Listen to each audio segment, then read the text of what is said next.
Katie, why do men refuse to go to therapy?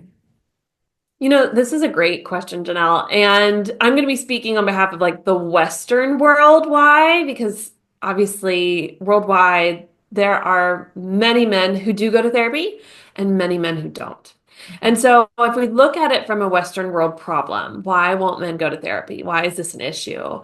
In the 15 years that I've been doing therapy and working with couples and individuals, men included, a big part of it is because they were not conditioned to talk about themselves, their feelings, to be vulnerable, right? From a young age, it was suck it up, don't cry like a girl, don't throw like a girl. And girls have always been associated with emotions. So as they grew up, vulnerability and really speaking what you were feeling was not seen as a strength. In Mm, fact, being stoic, strong, quiet, kind of, we would say avoidant attachment in the field of therapy was seen as like, that's a good thing. This is you really embracing the masculine side. So when it comes to, okay, I have a problem, the kind of next step thought is, why can't I figure it out for myself? mm, Or I should be able to figure it out for myself. And then you get into this cycle of, okay, but like when you wanted to learn Excel spreadsheet, did you go like, I should just figure this out for myself? Or did you try to like read some stuff, watch some things, take a course? Probably the second part, because the first part will drive you insane. You'll spend hours doing it. So it's about recognizing that, for us to learn particular skills, we actually do need to go and speak to and seek out expert advice. But it is still sort of this mentality that asking for help is a problem, and that's a reflection of a failure upon them. mm, And with all the men that I've worked with, even the ones who are pro therapy, they are very honest about how difficult it is to talk to their guy friends about going to coaching, going to counseling, like getting support because they say they know they're gonna just be like, yeah, yeah, okay, you're drinking the Kool-Aid kind of thing, right? You're just part of the system. mm. Instead of going, tell me more. Right. Like, wow, it must be so freeing to be able to vulnerably open up and nobody judge you and nobody think less of you every week or every other week when you come and talk. Like, wow, that's powerful. That's not the mentality. That piece, I think, for the men that I work with is often frustrating because they want to be able to open up that way once they've learned how to, and they know it's still not safe. But all of that is so fascinating. I would really love to talk a little bit more about Stoicism because it's something that I think was really in vogue a couple of years ago. And I read, let's see, there's a trilogy by an author, Ryan something, I'm forgetting his last name. And I read the whole thing, and it was just, I feel like there was almost this resurgence, and maybe it's a response to, kind of the resurgence in masculinity that we're seeing in our culture. And but I remember hearing so much about Stoicism, and it really it on the outside it feels like just this call to be strong, this call to recognize that, good times create weak men, weak people, versus hard times create strong people, right? And just this recognition that like we're in abundant times right now. And so people are becoming quote, quote, weaker. And it's almost this call to like toughen back up and to, to recognize how great life is and to really not take your feelings so seriously. But I almost feel like that's backfired in some ways. What do you think? Yeah, I would agree with that. I think that one of the struggles people in general have is around masculine versus feminine and what that looks like and really what the balance is. Because we've been conditioned very often to see it a certain way based on our culture, based on our religion, based on where we grew up, whatever it might be, that once we start to open the door to recognizing we have both energies within all of us, that stoicism is actually a component of both masculine and feminine energy in some ways, right? To just be present, be sort of that rock, and not be swayed either way at times. It doesn't mean that we can't be emotional beings. It doesn't mean we can't show or express what it is that's going on inside of us. And it doesn't mean we can't trust those things. But often, as I was saying earlier, women are seen as the emotional ones, girls are, young and crying. And for men, there's this belief system that that is unsafe, that it's not trustworthy, that one moment they want this and the next moment they want that. And that can be a challenge, right? It really can break trust in an individual who's like, I need you to be, pick one and go with it. Stoicism, I think it goes a bit, I always reflect back to that avoidant attachment style. Like I'm going to pull away. And that means I'm strong. That means I'm capable. But actually, it's like a little part of you, and it's actually really a big part of you, sort of has to die inside to be that way. Instead of being able to be authentic and go, hey, I feel sad. I feel scared. I Mm. feel this like joy. I want to express it with you. I want to have excitement. It's like this, like, no, like this stable piece. And, when I think about Stoicism and over generations, it's exactly what you said. There's these times where things are good. And then it's like all of a sudden we need to quote, toughen up and be more stoic. And I think what we're all being called to do is find a better balance. Because as much as it's good, abundant times, it also is very challenging times. I live in Europe. There are actively a war going on and wars around that it's like, how do we be strong and stoic and emotional and expressive? How do we balance the masculine and the feminine? And how do we see the strength in both? I love that. And it almost sounds like what you're talking about is this sort of toxic independence, right? Where it's like, I can figure this out on my own. I've got this, and not wanting to admit that you need help to process your feelings. And something that I have found in my own healing journey is because you said a quote that I really loved, which was Stoicism is about being present. And that's actually a very feminine quality, right? Like the feminine gets to just be, right? Whereas the masculine is gets to be more action oriented, right? But that idea of just being present and also being present with your emotions, I have found that the more that I allow myself to feel my emotions, the less emotional I am. Yes. Right. And so I love that kind of reframe of rather than this kind of toxic independence, this I should be able to do this on my own.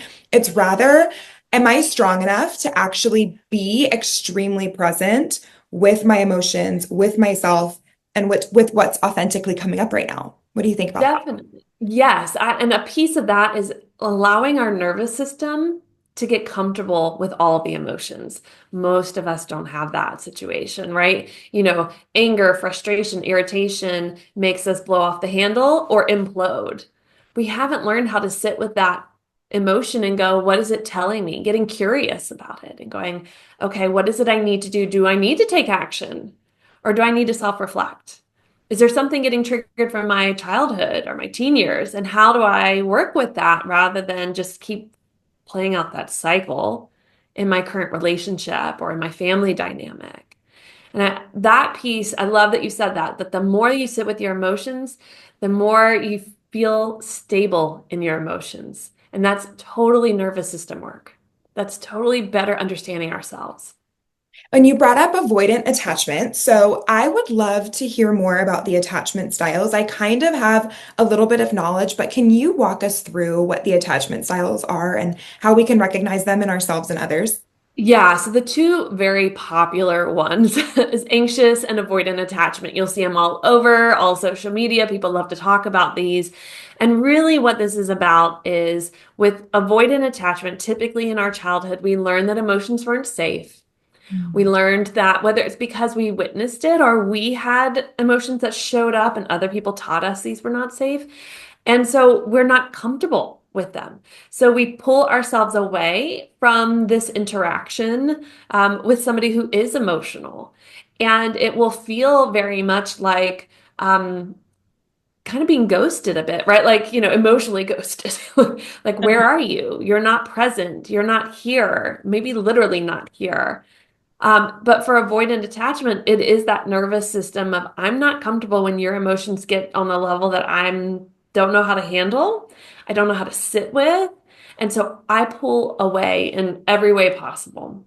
And then you have anxious attachment, right? And so anxious attachment is the person who usually gets in relationship with the avoidant attachment and is like, why don't you love me? Why don't you need me? Why aren't you hugging me? What, and it's an anxiety level that builds up in them. And they start to see any sign of turning away as something's wrong with me.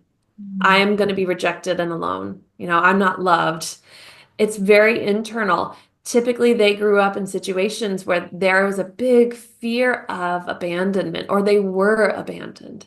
And because of that, instead of learning to, well, fine, I'm going to be hyper independent, I don't need you, they learn to keep seeking from others approval and anxiously going, right? And there's a bunch of like within that spectrum attachment styles, but a healthy attachment style nowadays, I find I was talking with a fellow therapist friend, and I was like, yeah, my daughters are going to camp, and one of them is about to go away for a whole week away for camp. And like, I'm actually feeling really good about it. And I feel like maybe I'm supposed to like miss her and feel sad and like worry. And she's like, stop. You have a healthy attachment. Do not let others' anxious attachment become yours. And I was like, oh, good, because I was so afraid. I was like, I'm going to detach so I don't feel it, but I don't feel like I'm detaching. So those with healthy attachment with their children, with their partners, sometimes can feel like they're the crazy ones and like there must be something wrong with them because it doesn't match other people's styles. Mhm. You can find that when you're talking with your friends and they're talking about their partners, and you're like, oh, should I be more anxious about this? If you ask that question, the answer is no. Right? Like, no, no, no. Anxiety is never the answer. Right? Yeah. Fear is never like the lead, right? So it's like, no, but you're probably coming up against someone who has an anxious attachment style and is more emotional with that and is letting and like sharing it with you and you're feeling it. And the great question to ask are these my emotions? Like, if what am I feeling right now? Is it mine? And do I feel like I have a healthy attachment to my partner or to my child or my friend or whatever it might be, rather than I feel like I need to adapt their style because that seems like what a mother or father or friend or daughter or whatever it should be. Mm. So I just like to use the spectrum because again, this is the world of therapy. Next week there'll be a new attachment style and there'll be a new version and stuff, and it's okay. It's all part of the research and learning more about people. But if you think about the spectrum of completely turned away and completely running after, like there are many ways in the center. And with anxious and avoidant attachment styles, like I said, they do attract each other. Mhm. They because it fulfills in them the things they need to work on. Yeah. Not that their partner's supposed to fix them, but it's almost like it pushes the button of like, here's your unhealed things. We're gonna make sure you you have to address these. I find though these couples tend to get very angry at each other because there is a belief system for the anxious attachment. You're supposed to fulfill my need, and the avoidant attachment, you're just supposed to accept how I am. And Mm. it's just this like back and forth of like, how do we communicate what our real needs are? How do we get our needs met in the relationship while also understanding most of the needs we need to be meeting ourselves? Okay. So avoidant attachment comes from a place of emotions aren't safe. And I Yep, almost feel like anxious attachment comes from like the squeaky wheel gets the oil, right? absolutely. And so maybe in their household or in their childhood growing up, they had to be very vocal about their needs in order to get any attention. Yeah. Or they saw, if it wasn't them, they saw a parent or a sibling who was that and got what they needed. Got it. Got it. Okay. But a healthy attachment is what? Can you describe what healthy attachment looks like one more time? Yeah. So healthy attachment really is there is no anxiety. You have trust. You have a sense of go back to Stoic, right? Like that I just feel foundationally strong. That doesn't mean bad things won't happen and that you won't know how to handle them because the anxious attachment as well tries to predict so they don't get hurt. Like that doesn't work. So really with healthy attachment, it is, are you able to communicate your needs without the expectation your partner's supposed to fix all of it and take care of it? Are you taking ownership for your things? And do you feel a sense, as I shared with the example, my daughter going off to camp for a week? Yes, you might feel sad in it, but is it like, I'm going to worry every day? Or I don't even care. It's like, I'm going to completely detach so I don't feel. Or kind of in my situation, like, I'm excited for her. Like, this is such a cool, like, she'll remember this her whole life, this week away in camp, this first camp time away. That's sort of that, like, oh, okay, this is really about the good of the collective, right? The good of the family, the good of the child and their journey, and not just about me. Absolutely. Okay. So healthy attachment really feels a lot like the healthy expression of Stoicism, which is Yeah. peace and presence, Yep. right? Like that ability to be present, that ability even to be present and very aware of what's going on, maybe even aware of what's unhealthy that's going on, but also Right. this ability to feel at peace with it and to feel okay with your emotions and the ability to be present so that you can take the right action, not just taking any action, right? Which almost feels like a anxious or emotion or avoidant attachment feels like, okay, I'm scared, I need to make something happen, or I'm scared, I need to leave. Right. Right. Fight or flight. Yep. Correct, exactly. So that's fascinating. And staying on the topic of men in therapy, because I think it's one that a lot of women struggle with, right? Is, them being super willing to go to therapy, their husbands either sort of delaying or avoiding, or, okay, I'll go with you, but they won't go on their own. My husband was hanging out with a couple of friends, and, it was just very surface level conversation. And I remember him saying that he really wanted to just get past like what the game that was on and the kids and all this. And at one point, one of his friends said, guys, he opened up and he goes, guys, I'm really nervous about this career transition that I'm about to make. Like, man, I don't know if I'll make it. And my husband internally was like, yes, he's opening up. This is great. And Robert goes, the moment he said it, the third friend in the group goes, oh, it's okay, man. You'll get through it. Oh, And the guy, the one who was expressing his emotion, was just like, yeah, you're right. And just completely shut down. And it was like back to the game. And Robert, came home that night and he was just like, man, like I was so disappointed. I wanted to hear what he had to say. I wanted to talk about something that was actually going on, right? Rather than just, BSing. And it was just so interesting to me how a lot of times when you're an avoidant attachment, it's not only your feelings that aren't safe, it's anyone else's feelings. Like feelings in general yeah. aren't Yeah. safe. And how sad in that moment that no one felt comfortable to go to the second guy. I'm sorry, those are your issues. Tell me about this. Like, I want to hear because I've been there and let's just talk together. But nobody felt safe to do that because the person who goes, put the feelings away has the power. Yeah. Yeah. Yeah. Well, and I think too, like, I don't know, men just communicate so differently. I think if the women had been there, first of all, would the guy have felt safe to even bring that up, right? Right. I think if there would have been a woman in the mix, we would have been like, no, no, we're going to talk about this, right? But that's a very feminine action, right? Um, Yeah. because I think too, another piece of this is, men don't want to, in particular, if it's a group of friends, you don't want to Mhm. force another man's weakness or insecurities. Right. Right. Because then we put them in the uncomfortable spot of answering, and we don't want to, have to do that. Correct. Right. So, yeah, there is so much. I would love, because I think for men, and I think people in general, there is a lot of concern regarding therapists. And it's just Mhm. someone who's going to talk about my feelings and I'm going to go around in circles and I'm going to dwell on the past and I just need to get over it and I need to move on. And you mentioned, this willingness to seek out expertise beyond your own in order to learn new skills. And I think therapy maybe has a marketing problem because I actually wonder what are therapists experts in?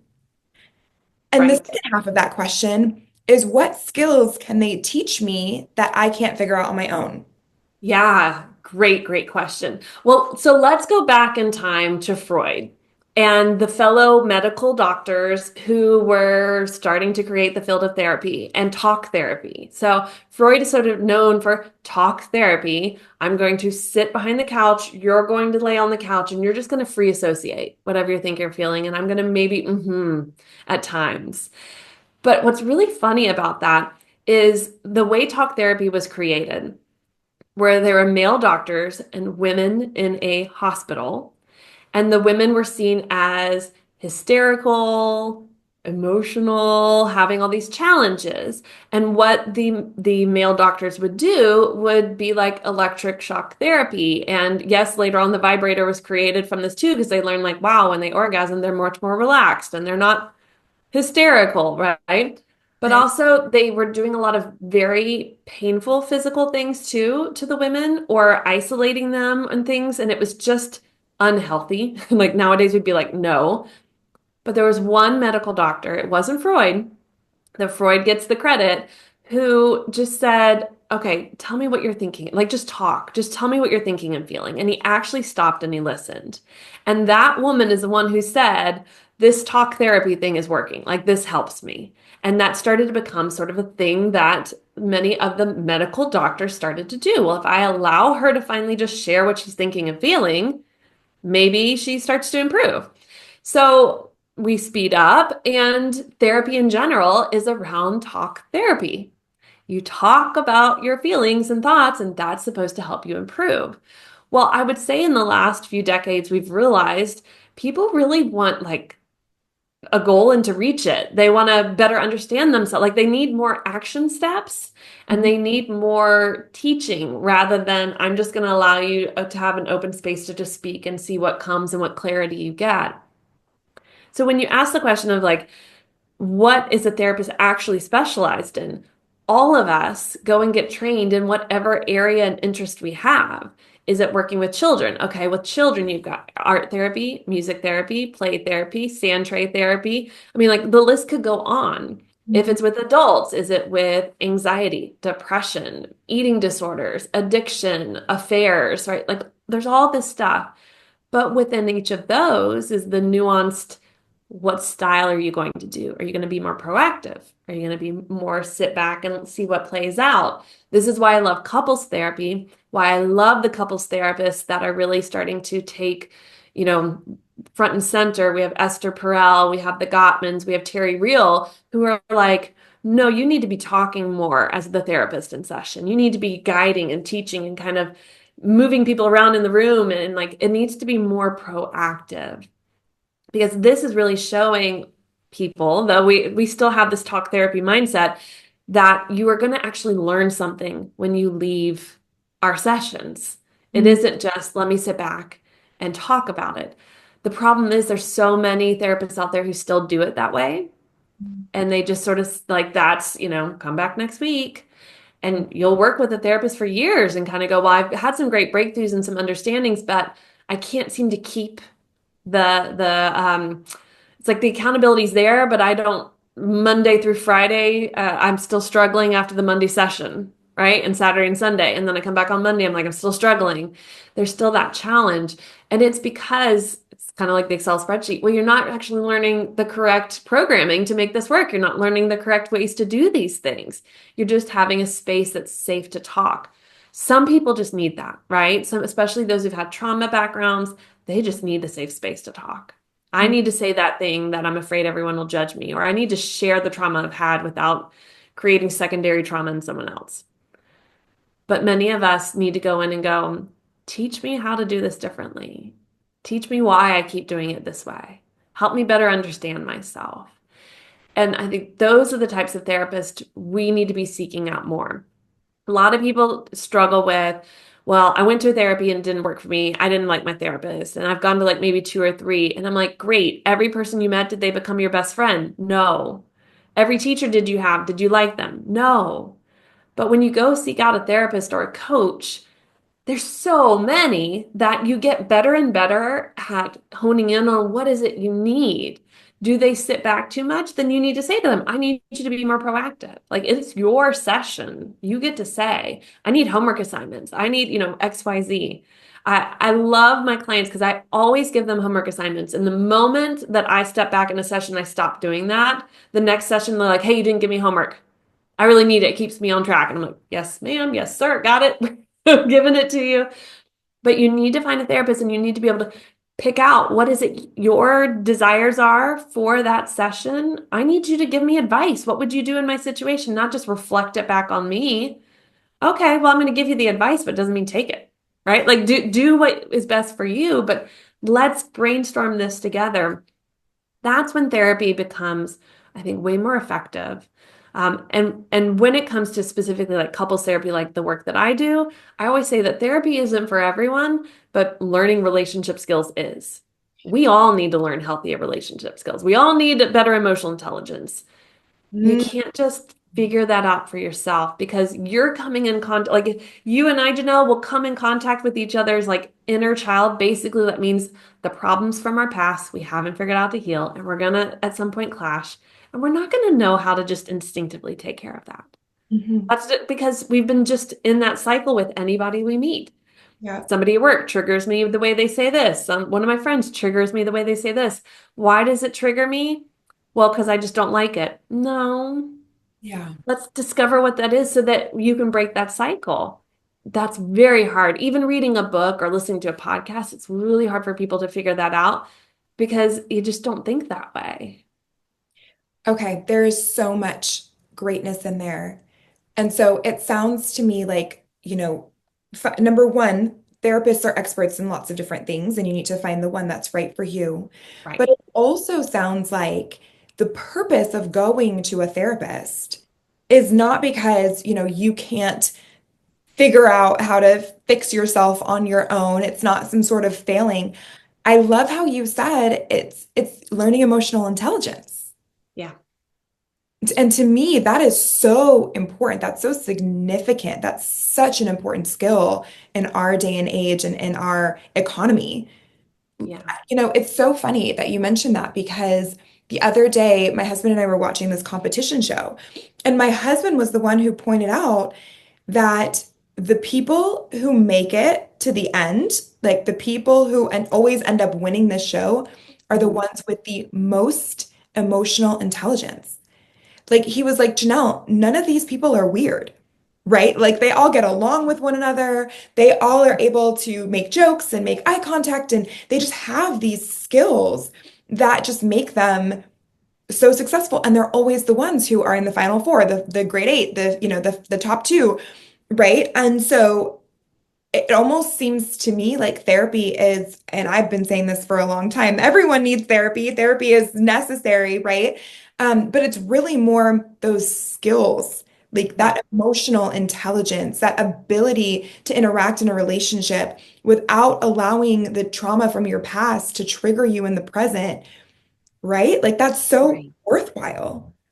Absolutely. I was doing some of my own personal work and I go to therapy, but it was one of those it was a homework assignment. I'm doing my own personal work and I shared with my husband some realizations I had from my childhood. Like, hey, when as a teenager and a preteen, when I was picked on by my uncles or shamed for certain things because I was, 13-year-old girl, and I just said whatever came to my mind that it's awful because now as an adult, I can look back and see some things about them that were very shameful, and no one protected me against them in Mm, that time. And I grew up in a very Southern family in the States, so it was like, boys will be boys, men will be men, and it was like, no, somebody should have been like, you're being a jerk, stop.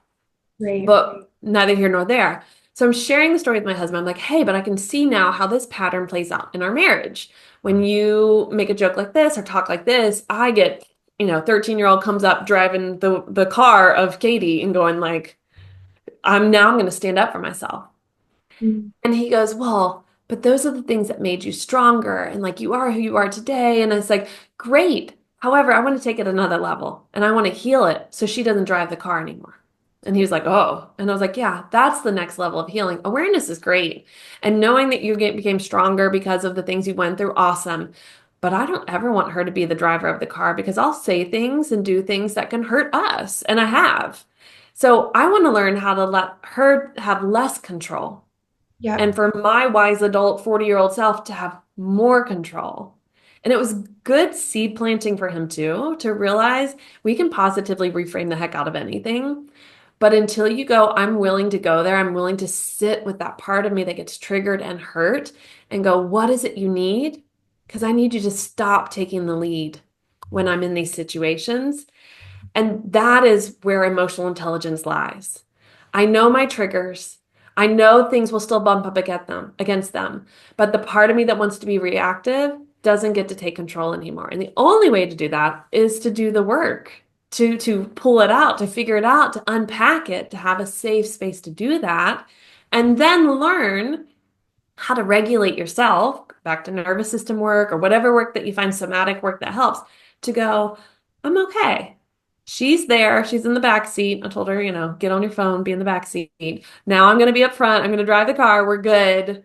I can Yeah. feel her. She's pissed off, but I can say wisely how you just joked about this really makes me feel invalidated. Do you mind like acknowledging that? And he's like, oh God, yeah, okay. Yeah. So we need that next level. Yes, you are who you are because of what you've gone through.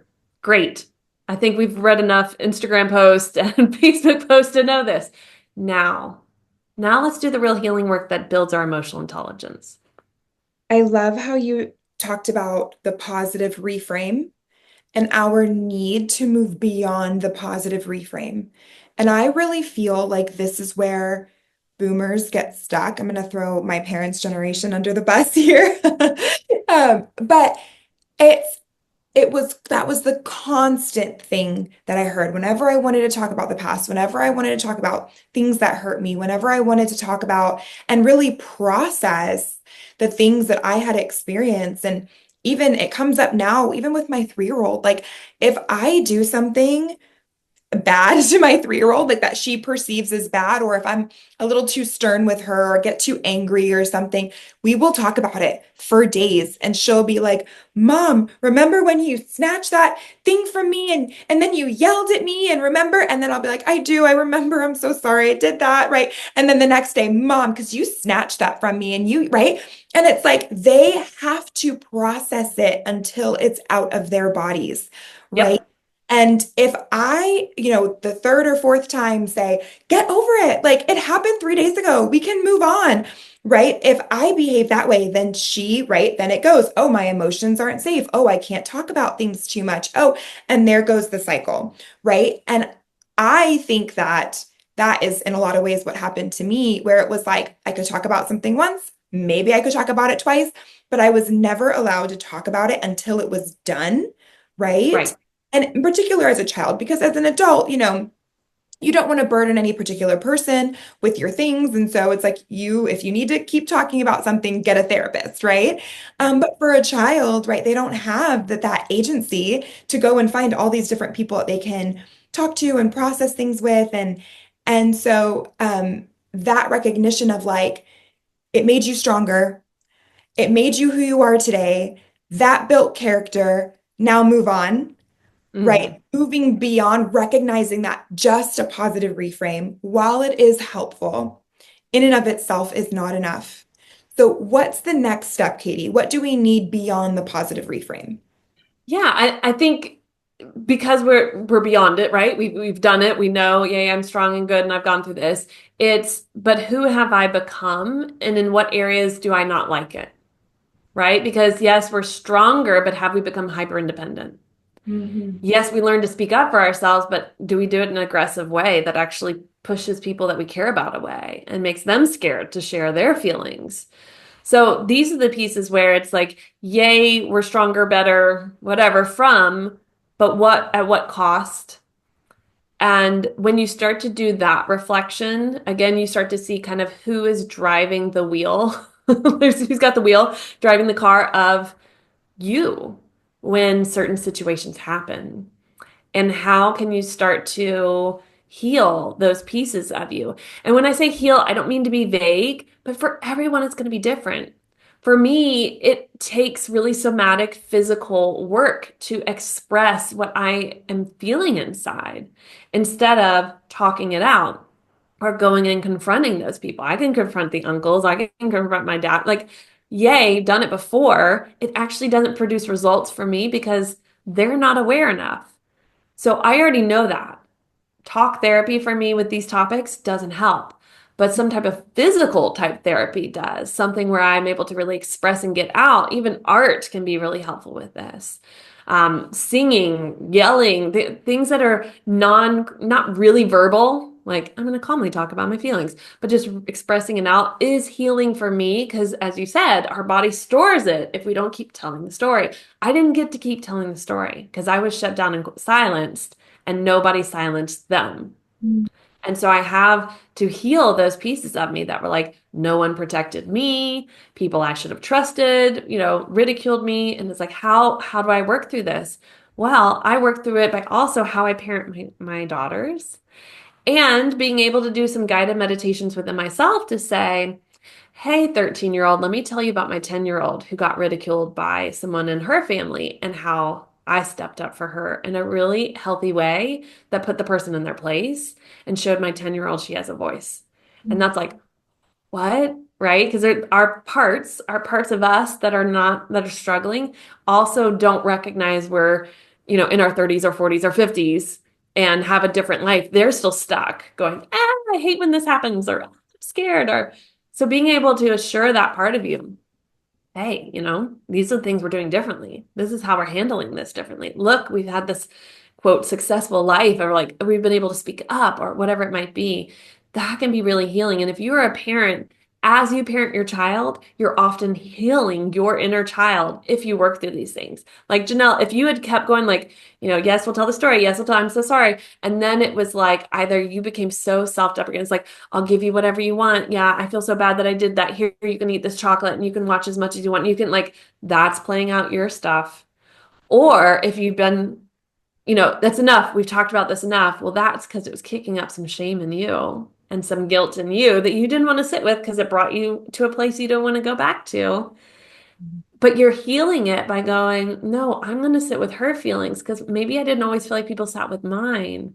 And look, little, 4, 5, 6, 7-year-old in you, people can sit with our feelings and it's safe.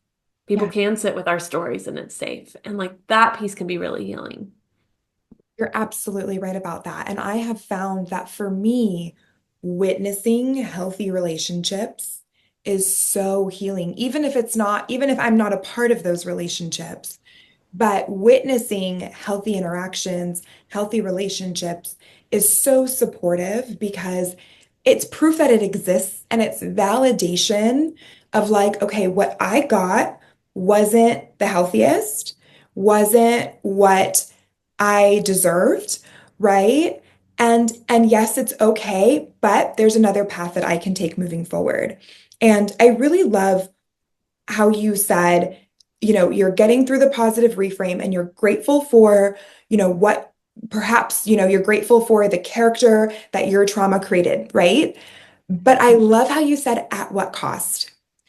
Because I find that so many people, again, who are stuck in that positive reframe, who are stuck in the, well, I'm stronger for it, right?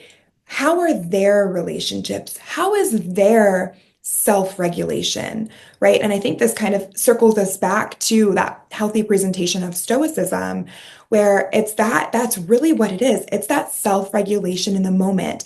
It's that I'm not losing control. Yes. Because Yes. oftentimes what will happen is we'll get triggered and we'll lose control and then we justify it, right?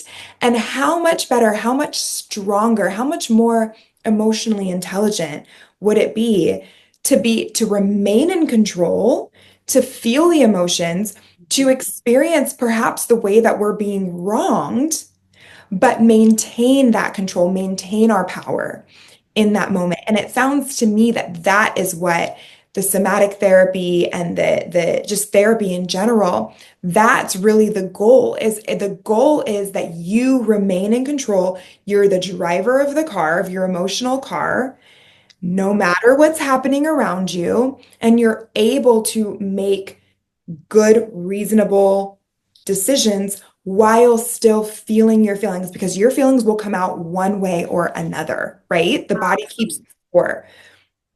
Yes, definitely. And you brought to light that healthy relationships are really healing to see as well. And I've stood by for years now that healthy relationships are legacy marriages, right? Or legacy relationships.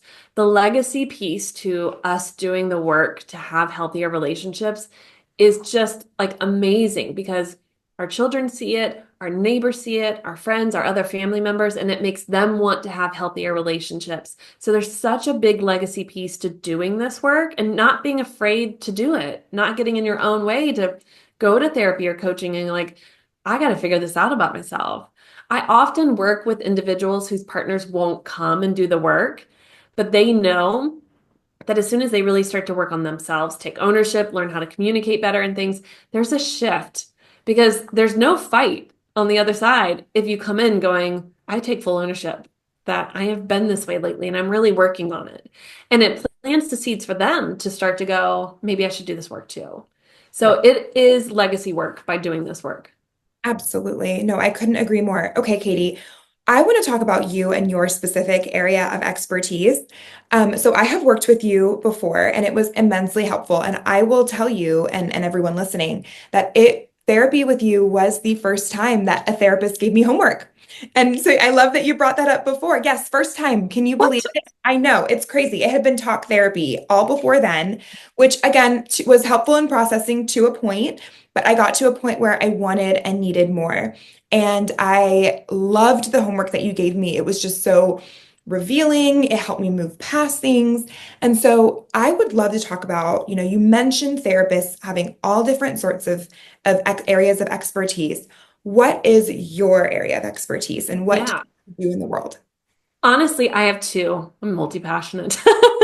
And actually they intertwine. So I work with high achieving couples, marriage work, relationship work, like we've been talking about with the emotional intelligence. And I also work heavily with individuals who are dealing with grief that they've not figured out how to resolve. And it's not always related to death.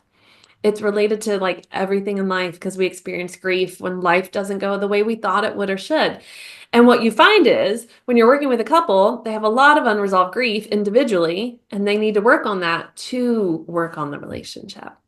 So that's why I say it's two things, but it's actually one because inevitably they support each other.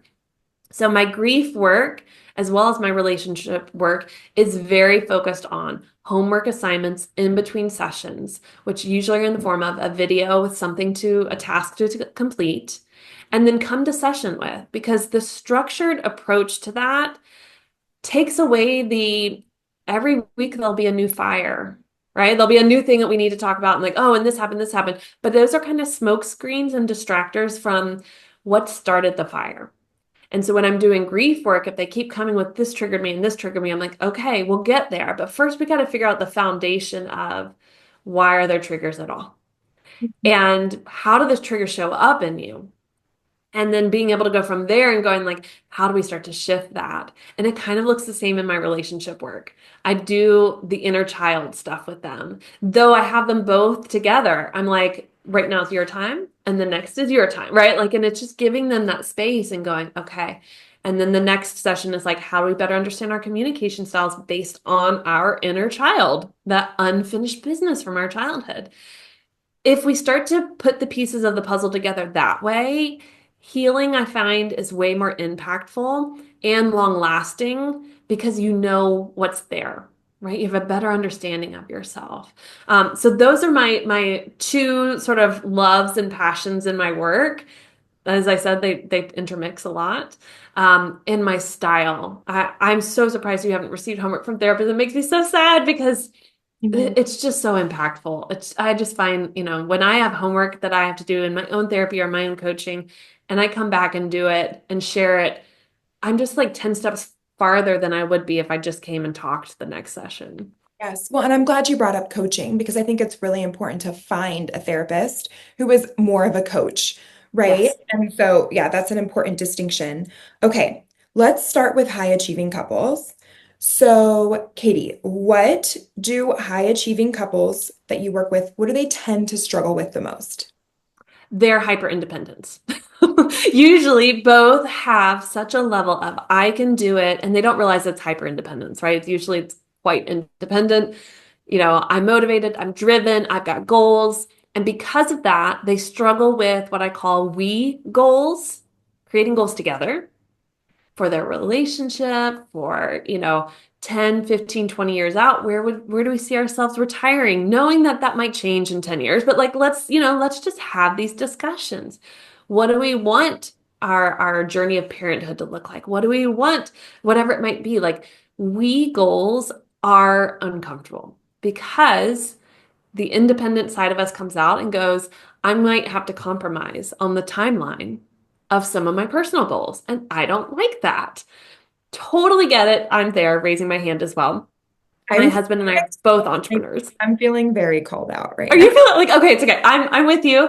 I'm with you. My husband and I both entrepreneurs.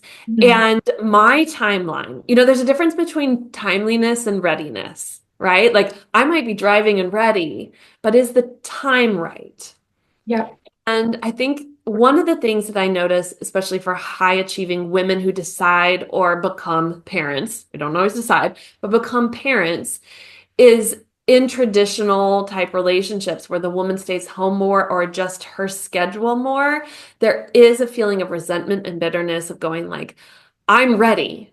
I'm ready for my business. I'm ready for my next step. I'm ready for my purpose work, whatever it might be. And a feeling of being held back. Yeah.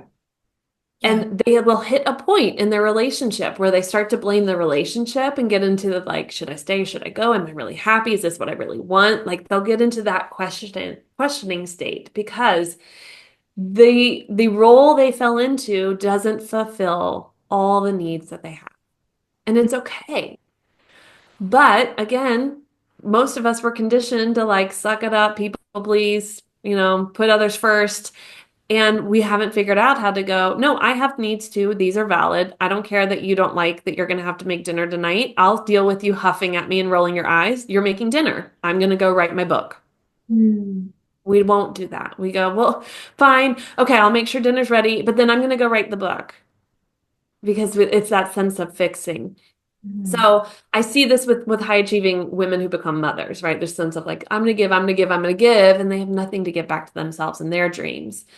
But when we come together and say, here's our we goals, this is what we want. And when I teach couples how to create them, I talk about really discovering what your relationship values are and then making the goals based on that. Because if you just throw in like, well, I think we want to be like this and I think we want to be like that, or, I would love for us to do a marathon together. Does it work with our values? So like, does this matter? It's just a bucket list item. That's different, right? That's a big challenge. Another piece is communication dynamics because usually we've got two very self-assured individuals who do question themselves, imposter syndrome still there, but are very like, I know what I want and I know how to say it. And when they come together to have a discussion, arguments don't go well.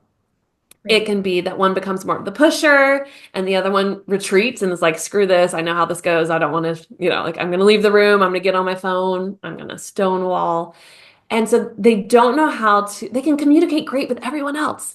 Right. Like that's the part that drives them insane. Why don't we figure this out? Yeah. And I often say to these couples, it's like one of you speaks Chinese and one of you speaks French, and you keep speaking French to the person who speaks Chinese, expecting them to understand. Like you're speaking your language, your emotional needs, your ways of thinking to your partner on a romantic level or on an intimate level. They're not getting it because you're speaking to them in your mother tongue instead of let me learn how you receive information.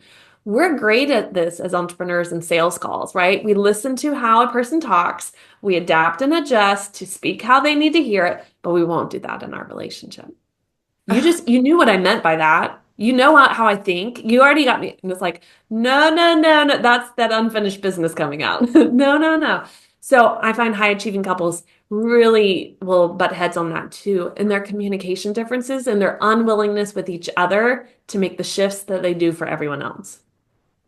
I'm having to like hold back from laughing because I just feel all of this so deeply. You said so many things. I love how you talked about we goals, right? And so I know when we were in therapy, there was a huge emphasis on there's you, me, and we, right? And just making sure that, you get goals, I get goals, and we get goals. Um, and I know this will go into the grief piece as well, but I think so many of us come into marriage expecting to be like fully fulfilled by this relationship. And then it's shocking to us that the relationship doesn't fulfill us. It doesn't, give us the warm fuzzies. It doesn't give us everything that we feel like we need to thrive. And I think that there's a grieving process there. And so it sounds like that's it, that just rolls right into the rest of your work. And I will say that my husband and I have had a breakthrough over the last couple of months in our marriage. And when you talked about one speaking Chinese and the other speaking French, that's exactly what was going on in our relationship for the better part of 8 years. And over the past month or so, I have really dialed down in my, I mean, really over the past 2 years, really. I've really dialed down in my work since I had my third child. And, I've always been that stay-at-home mom, but I really just rolled it back significantly. And then now, all of my kids are in school in one form or another. And so I have been really able, I'm not working and my kids are in school. So I've been able to be a lot more present in the home and just keeping up on laundry and like the house looks a lot nicer and all these things. And when I tell you my husband comes home and he's like, this is what I've wanted the whole time. And I was just I'm like, what? Right? Like, it's so shocking to me because when he would say, I wish that the house were cleaner and this, that, and the other, number one, it triggered me. I was like, I am not your slave, right? But then I also had this idea in my head of what he meant, which was it's always perfect. It's always done. I'm, up at the midnight hour getting everything done. And so I had this image in my head that it would be so hard and it would be so, when I tell you, like, it maybe takes 5 hours a week. And then I have so much time to work on my schoolwork and on my books that I'm writing and the things that are interesting. I get lunch with friends. I do horseback riding. Like, it literally, and he is so happy. And I'm Hmm. just like, that is what I was fighting over for 8 years, like literally 5 hours a week. And like I was fighting for my right to work so hard, right?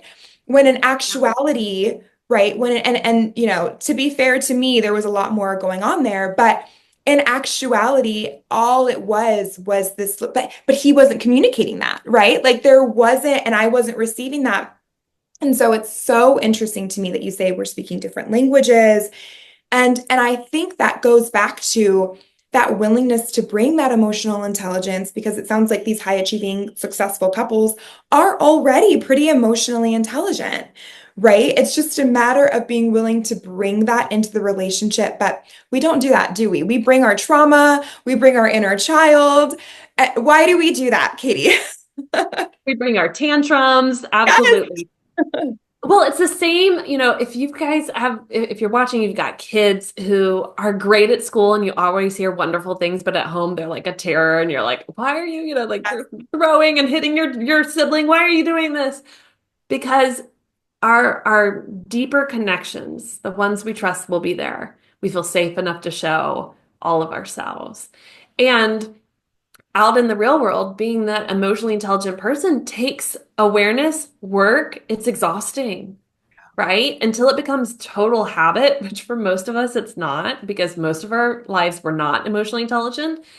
It is work. So when we get into our romantic relationship, we're with our partner at the end of the day, and they say that one thing, which we would have kind of brushed off as someone else had said, but because they said it, oh, right, it all comes out. Or all day at work, we haven't felt appreciated, but we can't say that there because people will think things of us and think we're too needy. And then, we don't get thanked for a meal or laundry or whatever. And we're like, no one cares. No one appreciates me, right? It's our safe space to let that out. But I always think about the fact that, like, for my partner, if I just like blah on him all the time, why is he going to want to be in partnership with me? But if I learn how to like more effectively communicate, hey, I have this need of appreciation, he's able to say, I do too.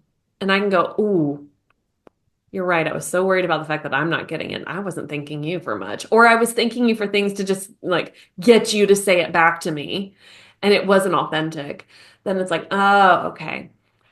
It's so hard for us to do that. We do want a place of respite, right? It's like, we want to be able to go into our home and just be like, oh, I can just let every part of me show and it be accepted and loved and safe. But that's not necessarily fair to our partner because there are parts of us that are mean. There are parts of us that are inconsiderate.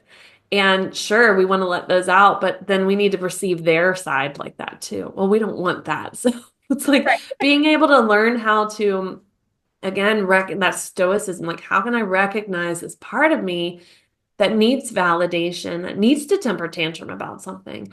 And how can I let that temper tantrum out on my own in effective and healthy ways? And then come back to my relationship going like, I have this need. And when I don't get it, I end up like stomping and screaming into a pillow. Can we like talk about this so I don't have to keep screaming into a pillow? Like, oh, okay, sure. I love that reframe. And I love that just like it's chill. We don't have to be angry. We don't have to be right. Like, I have this need and it's okay that I have this need. And like, I'm sure we can figure out a way to make it work. Yes. Yeah. It is about collaboration, right? It's not about victim and villain and, all these things. It's about collaboration. And we do that in so many areas of our lives. We know how to do it. It's just learning how to do it in our relationship looks different. Yes. Yes. Okay. What do high achieving couples who have really successful relationships, what do they do differently? They communicate. There is no belief that there should be mind reading or you should have just known or you knew what I meant. They communicate, they take ownership. They understand that healthy relationships are disconnection moments as well. Like we feel connected, then all of a sudden someone says or does something, or we're tired, or we're hangry, or whatever, and there's disconnection. And they know the tools to repair the relationship, and they do that quickly. They don't put it off till days later to finally have that conversation. So they take the ownership, they repair things, and they understand a healthy relationship has its down moments. It doesn't mean it's failing. And they do things to proactively prevent that, going to therapy, going to coaching, finding support. I always tell my couples weekly you should be checking in with each other, not to plan the week, to talk. How are you? How are things? What's going on for you? And then give me time to share the same and reflect. It's sort of like that best friend time that we don't often get in our relationships. Um, they are talking about sex. They're willing to communicate about intimacy and vulnerability and what they want or they don't want. And it isn't weird because they know talking about sex leads to more sex, even if it's uncomfortable discussions around sex. So it's going like, hey, my body's changing. I have found I don't like this anymore. Can you stop doing that? And they're not going like feeling rejected. They're like, yeah, I want to please you. How can I be there? So they've taken out this feeling of feedback means I'm failing and I'm wrong and bad, or I'm going to be rejected. And they realize feedback is like the best tools to getting the relationship you want. Like, Mm. oh, and they get curious. They ask curious questions. Let me better understand how I can be a better partner to you. Let me get curious about why I'm upset when you give me that feedback. Let me get curious about why cleaning up the house the way I think you want it to makes me angry. And let me get curious about what you really want it to be like and why. For my husband and I have the same dynamic and the same thing. And for him, it's like I walk in and all I see is unfinished tasks Yeah. and projects that need to get done. And I can't relax when I have that at work all day long. I can't come home and relax if that's all I see. And I feel so frustrated because I can't be in the home, between these hours to do those things. So that's what makes me angry. And it's like, oh, so it produces anxiety in you. Well, I don't want anyone to come into our home and feel anxiety. So that's a different conversation than like, what did you do all day? Why can't you keep this up? Were you not planning better? Like, let me teach you how to do this. Curious to have that, right? And to communicate, and that feedback is not bad. So the healthy attachment couples of that are high achieving. Love that. Okay, so I got some major points. So successful couples, they don't expect anyone to be a mind reader. They're okay with those cycles of disconnect, Yep. and they recognize it's normal and they, attempt reconnection pretty quickly, and that they are really okay with feedback. And that really struck me because I will tell you, I have really distanced myself from some relationships, even relationships that I was previously very close to, specifically because they can't take feedback. Yeah. Why is the ability to take feedback so important in a relationship and also so hard for some people to do? Yeah. Well, the ability to take feedback is such an emotional intelligence strength because that's how we grow in relationships, right? Like I need to better understand how when I share this way or the tone of voice I use or the huff that I make impacts you. And I need to hear that so I can decide if I want to change it. And I don't just go through life on autopilot thinking everybody just needs to like go with the flow with me. This is who So I am, deal with it. Right. right. Yeah. Like suck it up. Yeah. No. So it really is, in a sense, a superpower if you can take feedback well and even proactively ask for it. Ask friends, ask your partner, ask family members, ask coworkers. Hey, are there things I can improve on how I communicate with you? Hey, how can I be a better support to you? And the hope is that they will reciprocate that, but often they don't because they don't receive feedback well. Or if they think they do, and then you see them huff, get angry, and pull away, here's the thing: give those people grace. Because if they come back and go, okay, I didn't really like that feedback, but I took it, I'm listening to it, I'm thinking about it, and I'm here, they do actually take feedback pretty well. It's just that they're learning to deal with that piece that's like, ow, that hurts. I don't like to feel like I'm failing. I don't like for people to see my mistakes. So we give them grace because they come back and they go, okay, I'll take ownership. But most of us struggle with feedback because we understand feedback as parenting. You know, you clean up your room, you did this wrong, you're in trouble. Like it's punishment instead of opportunities for growth. And throughout our lives, we tend to have been given feedback like at school with a red pen, right? Like this was wrong, you edit this, change this. And it was always about wrong versus right instead of hey, there's this really cool area right here where I could see if you just tweak this, like your speaking would be better, your writing would be better, your whatever. It was never positively reframed in that way. And I going back to that positive reframe, it's not like toxic positivity or staying stuck in that. It's understanding that feedback has a strength to it, like that critical feedback, right? Like just giving us something to chew on and to better understand ourselves about. Amazing. That was really an aha moment for me when you mentioned that for many people, feedback equals parenting. And so, do you think that might be why parents are so loath to receive feedback from their children? Probably. I think also when a child gives feedback about like, hey, I didn't like this, or you shouldn't do this, or things, it also hits a sense of guilt and shame within them that they're messing up or falling into their parents' ways of being, or like that piece. And I would just encourage people if you're like, oh God, that is me. I do have a hard time with feedback when my child gives it or my partner gives it. Um, Before you respond, just take a deep breath. Like literally just take a deep breath and you can ask yourself, what is this about?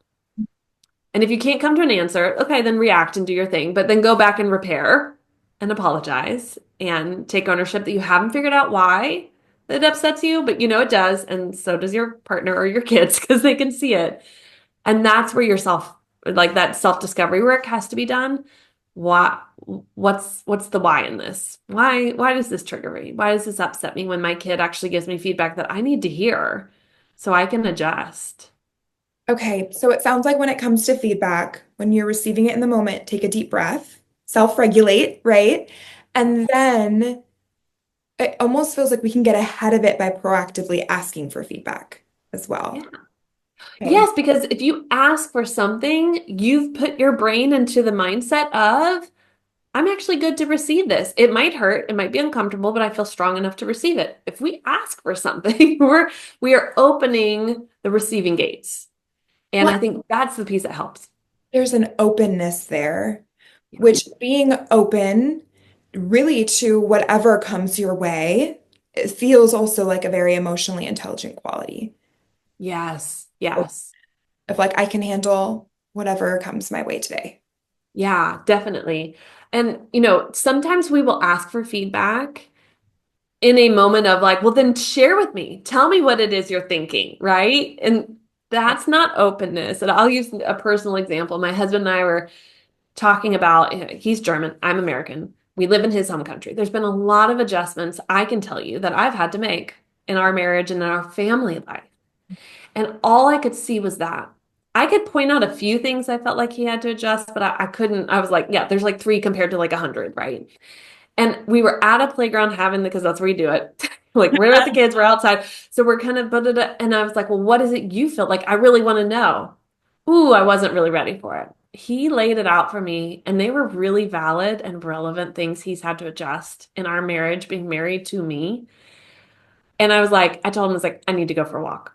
Because I did, I had to really self-regulate in that moment. And I need to go for a walk and I needed to cry it out because it's like, I've been so angry at you. And I wasn't even thinking about that this is a we and that you had parts that you were big parts you were having to compromise in being married to me. Not necessarily bad, but compromise and let go of your own dreams and goals. And so you might in that moment be like, I'm ready for it. If you're not, it's okay to say, I need a moment. Let me go like collect myself and then come back and go, that was hard to hear. I've been angry at you this whole time. I'm going to need a couple more days to chew on this, but we will have this discussion again. That's okay too. It's pretty heavy stuff when we do get feedback that has been sitting there, maybe even for years, Yeah. and we're finally getting it. So if you're like hearing this and you're like, yeah, I'm going to open myself up to feedback. If it doesn't go well the first time, it's okay. But yeah, take the deep breath, go for the walk, do the things to think clearly, and then go like, okay, what ownership can I take in this? And where do we grow from this? Like, where is it collaboration on this? Amazing, amazing. Okay, let's turn towards grief. I have your book, The New Face of Grief. It is so good and so insightful. I love your stories in here. You talk quite a bit about losing your mother and then also having miscarriages. And Yes. I will tell you that really, really spoke to me um, because, I've had several miscarriages as well. And I also don't have a great mother figure in my life. I have a mother and I have a mother-in-law, and they are both individually amazing women, but I don't have that relationship with them. And so your book really spoke to me. And just the work that you do around grief has been so eye-opening for me in that recognition that grief is not just when someone dies. Grief is not just, when, you have this, horrible thing happen, right? Grief can be any any life change, right? And maybe you can even give a better definition of that. So let's talk about grief and Mhm. talk about the work that you do with couples and individuals. Yeah, so we all understand, and really the traditional definition of grief is, the experience you have after the loss of someone or something. So that really implies death. And the more that we look at grief as a normal, natural experience in life, it really goes back to the definition I said earlier. It's letting go of the way we thought life would or should go. So, like parenthood, wow, I'm not the parent I thought I would be. Wow, this not, my child's not the type of child I thought I would have. My marriage is not what I thought it would be.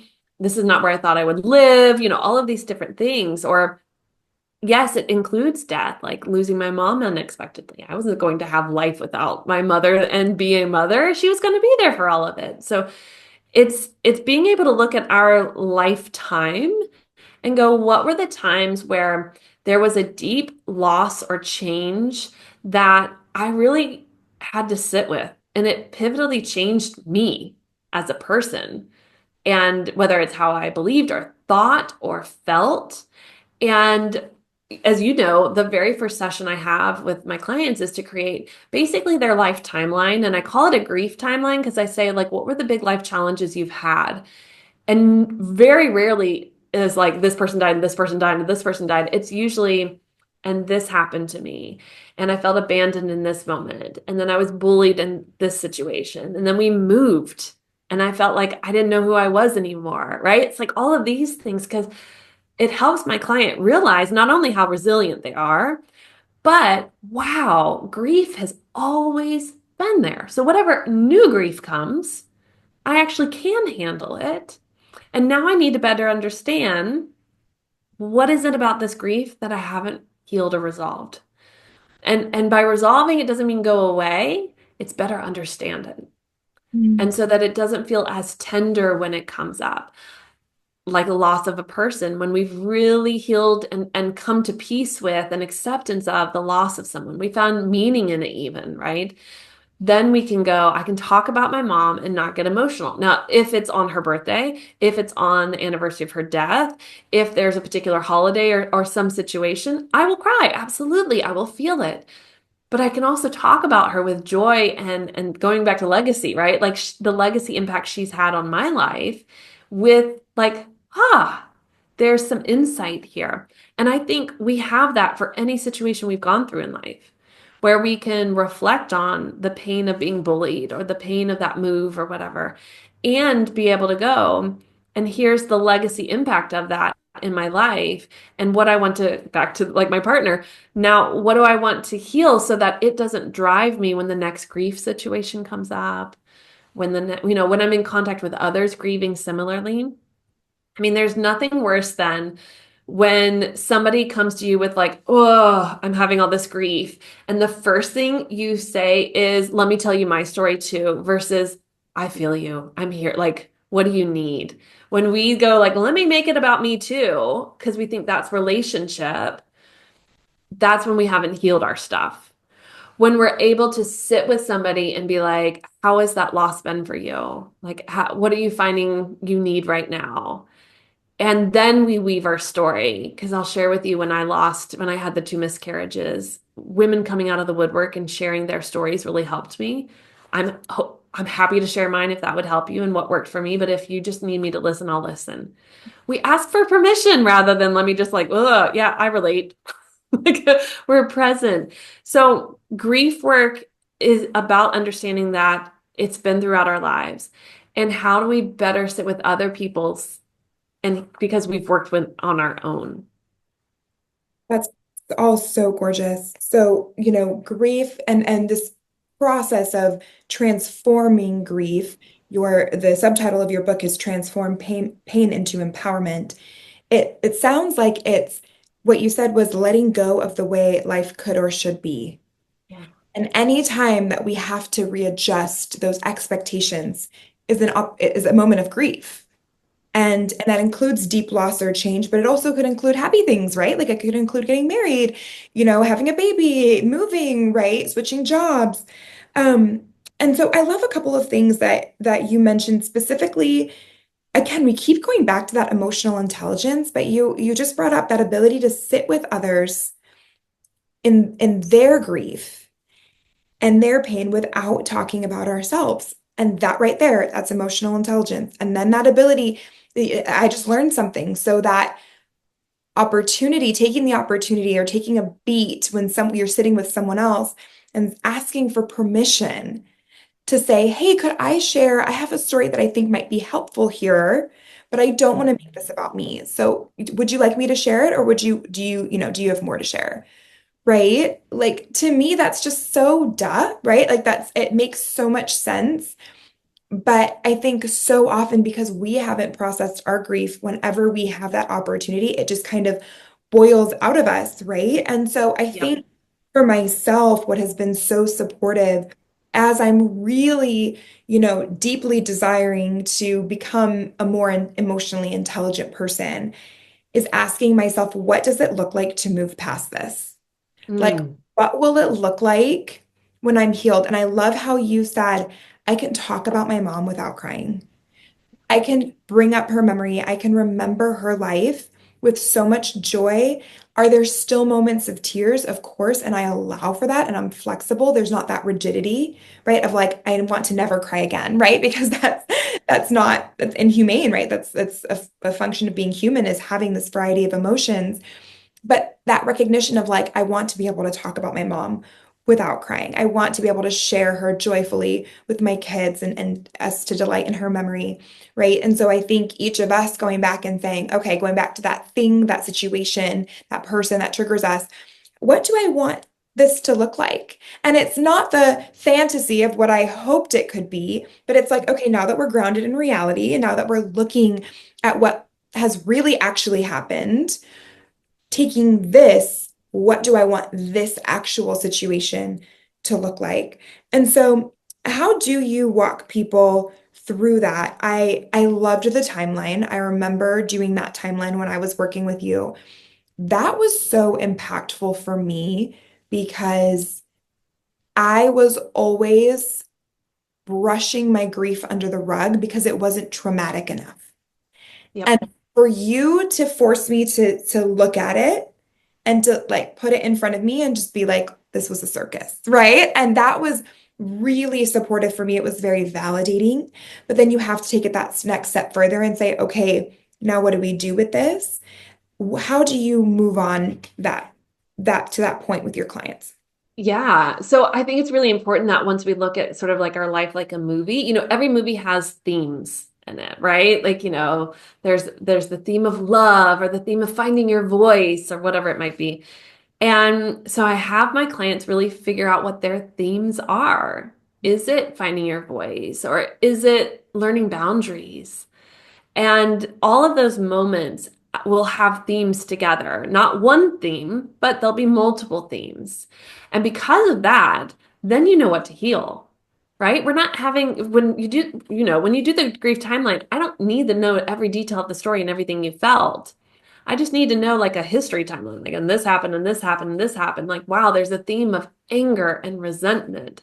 That's what we're working on. And that's sort of the next step is what are the themes from all the experiences I've had that were wrapped up in grief? Because that cycle is playing out in my life right now. Oh, that anger and resentment shows up in these ways, right? Or that need to find my voice, I still haven't. That's the work then I do with my clients. And that's where it becomes very individualized as to, is there a fear of failure that kept coming up because so many people around you were doing certain things, or you always felt not enough?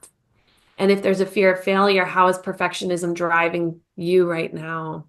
And how would you like it to let go of, the wheel? And what do we start to do that? And that's that nervous system work again.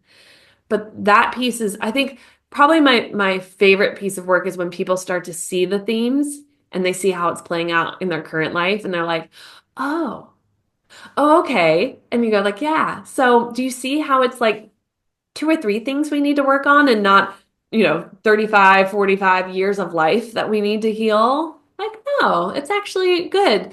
Because when you look at a grief timeline, there'll be things that, people will put on there and be like, that doesn't really bother me, but it was impactful because 5 years later that happened. And because that first thing happened, this is why this impacted me more. But that one sticks out more than the first one. And I'll be like, okay. So we've all gone through things that created grief that didn't stick with us, Right.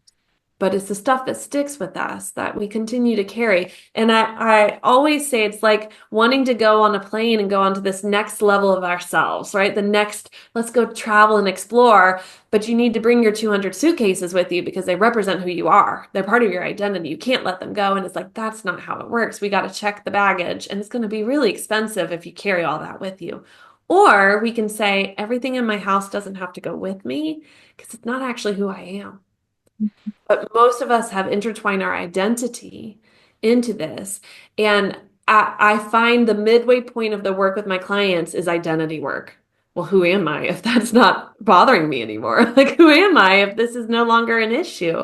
Because I've made so much of my life around that loss, that experience. So what does it look like now? And I always say this is our cocoon phase, right? We cocoon in, we journal, we talk, we listen to music, we read, we do whatever we need to do to just nurture ourselves until that butterfly shows up and goes, oh, here I am. This is the new version of myself in this process of letting go. Gorgeous. Okay. I love the fact that when you see everything, you can pick out those themes and then you're really working on healing those two or three themes rather than this whole cacophony of trauma that, all of us in some form or another have gone through. Because I'm sure that there are people listening who are like, therapy would be overwhelming. I've gone through so much. There's so much to unpack. I don't even know where to begin, right? But I love that you said that we can just pick out a couple of things and then it's not so overwhelming. So I love that. And I also can imagine how difficult it would be to look back at your own life and see these themes on your own. Because even as you were saying that, I was going through and I was like, huh, what are the themes in my life? And I can come up with a couple, but I can see my husband's really easily, Oh right? yeah. And so it's so easy to see other people's baggage and to see, oh, yeah, I know exactly what you can let go of, right? But to see our own. So I think that speaks again to the benefit and the advantage of therapy as well, of like, it is just someone else who's not going to trigger you, who's not attached to the outcome, like a partner would be, who can look at this and see what you need to work on and see what you can't see for yourself. So that makes Definitely. perfect sense. And then finally, the identity work. And what really stuck out to me is this idea of who am I if this is not my story? Yep. Why do we get so attached to our story? I mean, it makes sense. It is something that has made us who we are. We're back to my husband is really coming into this a lot. Is telling me like a big part of this podcast episode, but like really helping us to become who we've become, and but it instead of it being like a little mile marker, it becomes like the big state sign. And what we needed to become is sort of just that mile marker of our identity. Why it often stays stuck and really becomes our identity is because we might describe ourselves this way. I rarely talk about, I'm a child of a broken home. My parents divorced. Okay, that was there. Like, yeah, it impacted me, but that was I've really come to a place where I was like, that's their story. The story I can tell is what it was like to be the 14-year-old in it. But a broken home, like Yeah. that I don't associate with that. Whereas in a time then I would have been like, I'm from a broken home. I'm from a broken home. Like, and that whole, I am the victim Mhm. of this thing that happened in my life. Woe is me. Look at me. Now look at what I've overcome. And so it is something that we attach to, I don't want to say always for attention, but attach to make sense of who we are and why we are and almost give excuses to some of the things we do. Well, it's because, my dad was a narcissist or whatever. And it's like, okay, but he's the narcissist. Correct. So like what, like how or, because like in my family, we moved every 2 to 3 years. Like, because we move constantly, I don't know how to settle down. No, no. That's an identity you've taken on, that it's uncomfortable to stay in one place. And there might be reasons for it, but is that who you are? It just makes for, it sounds, I know people are going to be like, I understand. I don't like it either. But it does make kind of excuses for why we're allowed to be the way we are and not work on it. But the truth is our identity is so much more than the experiences we had and way more in our hands than we allow it to be. And if you've ever done a guided meditation where you've like brought your future self, into your present self, they're not like, I'm this, I'm that. They're not identifying with any of the things. They're stoic. They're just like, I'm here, I'm present. Here's how I have balance in my life. Here's the love I have in my life. Here's, the abundance or wealth I have in my life. And we're like, oh, I want to be them because they're not attached to the identities of what guided them to get there. They just see them again as like the mile marker or the stepping stone. Mm. I love that you brought it full circle with we tell the story to justify our behavior. Yeah. Yep. That hit home. It did for me too. That's I was like, I don't like saying this, but yep, it's true. It's absolutely true. We tell our story to justify our behavior, or maybe even to show, well, look how far I've come. I went through all of that, right? And so it becomes an ego trip. Yes. And so, because you brought up that victim story, and I think that in and of itself could be triggering for some people because it's like, well, I was a victim. Like I was, like someone did horrible things to me, right? But then it's at what point do you, and I So how do you frame that? Like if a client comes to you and let's say they've been through something like horrible, like traumatic, right? Big T trauma. Yep. And like how do you frame this idea of like we are going to validate it and recognize this and I'm not going to brush it under the rug because that happens to so many of us, in particular women, the trauma that we go through gets brushed under the rug, right? And so then I think, and you experience that too with like your uncles, right? And so Right. then how do you go from we're going to acknowledge this and we're going to move past it? What's like the verbiage there? So this is where that timeline is perfect because it doesn't stay focused on one thing. It's Right. the whole lifeline of it. And then it's going, what are the themes? So we speak about that piece of it and we want to work on then the theme of I lost my voice. I've never felt safe, whatever it might be. That's what we work on. So as much as, what I think in traditional therapy, especially old school trauma therapy, but trauma therapy now is way better, but it was the tell the story, tell the story, tell the story, which at the time we thought was validating, but the tell the story is actually really good in the beginning after trauma occurs. We see this with our kids, something traumatic happens, they tell us for days. You're Yeah. like, yep, it did. Yep, that's how it happened. It's them telling the story so their brain processes it through and kind of finds its place, its home in the memory. When we don't have that, then later on, telling story isn't always helpful. And so I find that when we can look at those themes of going like, okay, so these traumas or major trauma along with these other grief moments occurred, and what came from that in a theme that now needs to be worked on. It's almost freeing for them not to have to go back through the story again, not to have to go, like they're like, I've already told this story, or it's been so much of my story, I'm really ready for it to not be. It gives them permission to focus on the bigger picture, not the tree. And we still validate, like you said, the tree was there. Look at it on the timeline. And so were the 10 other trees. How from here do we create the rest of your timeline that hasn't happened yet? Like if we're going to write the script for the next movie, the sequel, what is that going to look like? Is it going to be, are we starting it out showing the flashbacks of all the trauma? Are we going like, here you are now? And what we want this to pan out as the next decade. Um, and I use the word legacy a lot because it's important to me that people realize the legacy they're leaving within their own lives isn't after they die. It's like right now, you and I could, if I said like, who was your favorite teacher growing up? Who was the one that was like impacted you the most? You'd be able to call it out. You'd be able to tell me why. Well, that person was alive.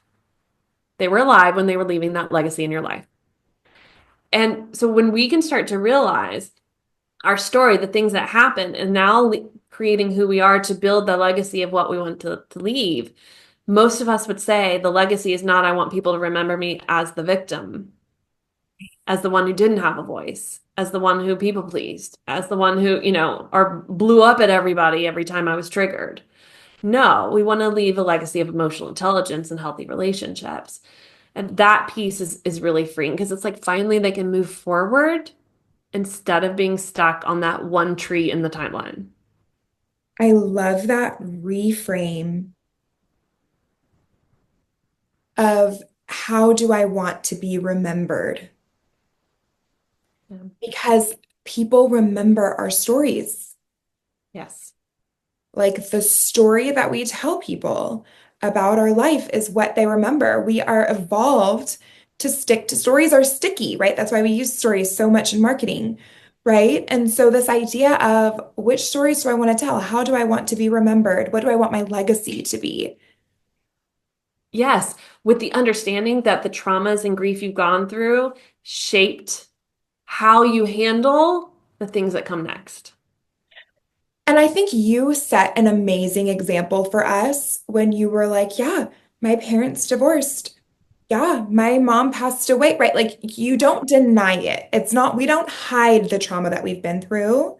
Right. It can still come up. It can still be mentioned. It can still be, a nuance and a detail that now I know more about you and I've kind of created a fuller picture of who you are and where you've come from and what you've been through.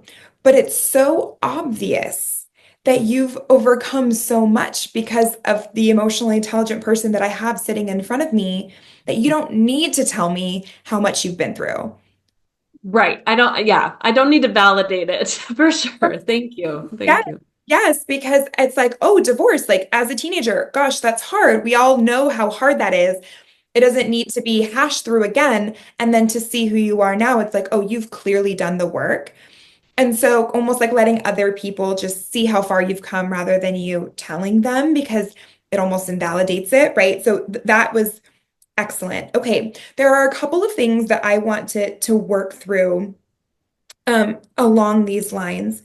Can we talk a little bit about how all of this corresponds with someone's spiritual life and their religious views, their relationship with God? I am a theologian, so I do want to bring it back to kind of that spirituality and have like, where is God in all of this? Obviously, you are religious, but you are a secular therapist, so you don't counsel in a religious setting, right? And so how does that play into all of this, and kind of where is God in all of this? Yeah. So, it's interesting because yes, I counsel and coach in a secular way, but it goes back to I don't need to tell you my story to live in a spiritual or faith-based way. I just do. And so that for me is very important. Growing up in a Southern Baptist and Catholic family, they talked a lot Mm. about their faith and not necessarily living it. And I realized, like, nah, that doesn't work for me. I'm here and I'm going to live this. When it comes to God in the presence of grief, and when it comes to God in the presence of relationship, let's start with grief, because often that victim mentality is God did this to me, or the universe, or whatever you kind of ascribe to as the one in control. And I often say to my clients, when you keep hitting red lights, do you go like, why does everything have to go wrong this day? Because that already shows that you go into a victim mentality. Mm. Am I being punished? Why is this happening to me? I remind all of my clients and the listeners on my podcast as well, life just happens. We're the ones that were taught if it was good or bad. Like think about when you first were learning some skill as like a toddler, maybe it was stacking blocks or putting cups inside. If someone said to you, "Oh, that's so hard. That's a hard task." You've now ascribed doing something that someone else might be like, "Oh, that's easy," as hard. Mm. So we go through life with all of these definitions and words to define things and to judge things in a way. And then we assume that that means when things happen to us that don't go the way we want them to, or easy or in flow, we're being punished. And if we have a ruler over us, we believe it's that ruler, God, the universe, source, whatever. And it's like, no, that's not actually how life works. And it's pretty clear in religious texts that's not how life works. But we get into this place of like, oh, I'm getting again parenting. I'm getting in trouble. Mm. Every red light means I'm getting in trouble. I'm late again. I'm getting in trouble. So when I work with somebody doing grief work, I do check in like what are their belief systems about why things happen to them or around them, because that really will match up with the story they're telling, right? And that will really impact then the relationship they have with whatever they believe in and their faith and trust. Because real grief work helps you see, I actually need to trust in life. I need to trust that I'm always protected or taken care of if that's how they want to, the faith they want to have. The timeline really gives them a what are the belief systems I have around why I'm still here and everything worked out. And that can be really difficult for people if they had difficult religious backgrounds. If, I share in the book and I've shared with you personally, like there were people who, after my miscarriages, asked me questions about what were the things that I had done to created them or create the miscarriages. Like, was it because you ran so much? Was it because of the, and it's like, okay. There was always a punishment. Who's to blame for? Yes.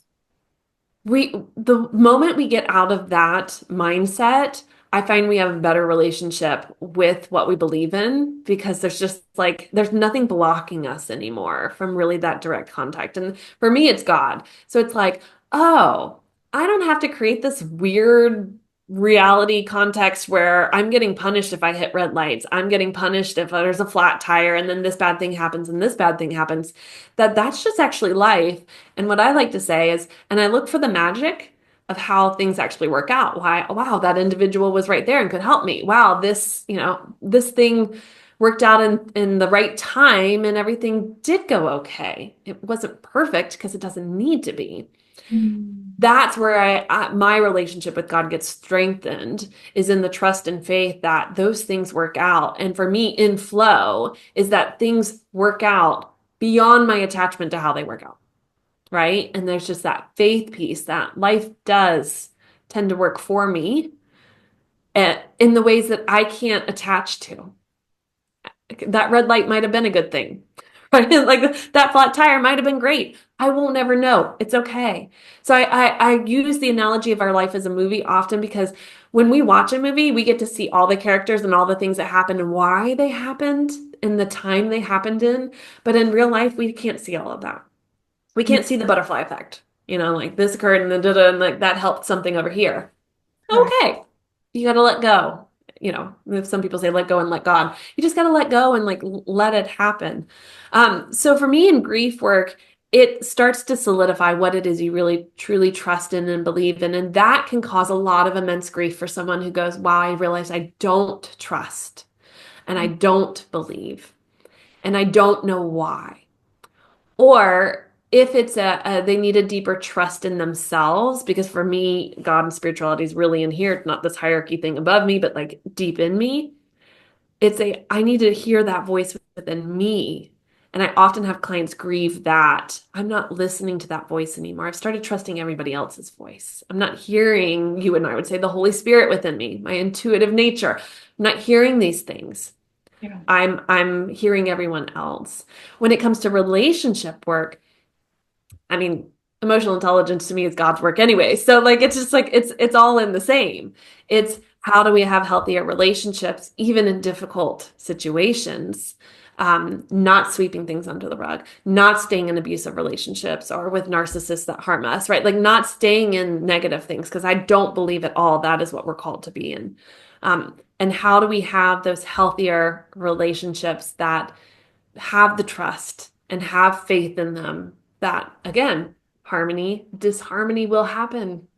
Red lights, flat tires, right? That's back to that grief. Those things are going to happen. The traumas are going to happen. And how do we repair afterwards? Those pieces, those magic moments. Okay, there's so much gold here. So in the Bible, it says, in the New Testament, it says, all things are working for the good of those who love God. And that is essentially what you've said here. Like just this trust, if you truly Yeah. believe in a higher power who loves you, this true belief of it's working out for you. Everything is happening exactly the way that it's supposed to. And it's this idea of detachment. It's removing the attachment to my plan, to Yeah. the way that I wanted it to go. I think what happens is that we profess a faith. We say we love God. We say we believe in God, but then we make ourselves God and we think that we can control every aspect of our life. We create these plans, we create these expectations, right? And then when they're not fulfilled, we punish God, right? Like, Right. oh, Because crazy. we think he's punishing us. So we need to Correct. punish. We turn him into this perpetrator and then we're this victim, right? And Yep. so I love that question of really looking back and asking yourself, what have you actually been relying on? And a phrase that came up, which is a phrase that I have been saying to myself over the past several months, has been care less. Yes. Care less, right? And just create this detachment. Like everything doesn't have to be a punishment. Everything doesn't have to be, this addition to a new chapter in your victim story of how much you've overcome. And I think that really is the Christian message. I've been diving into the early church fathers lately in my studies. And I mean, when you read like what the early church went through in those first 300 years, before it was accepted by the Roman Empire and just all of the persecutions and all of the horrible torture and death. And it was just, it was really devastating. It's devastating to read. And I think as Christians, there might even be some survivor guilt, right?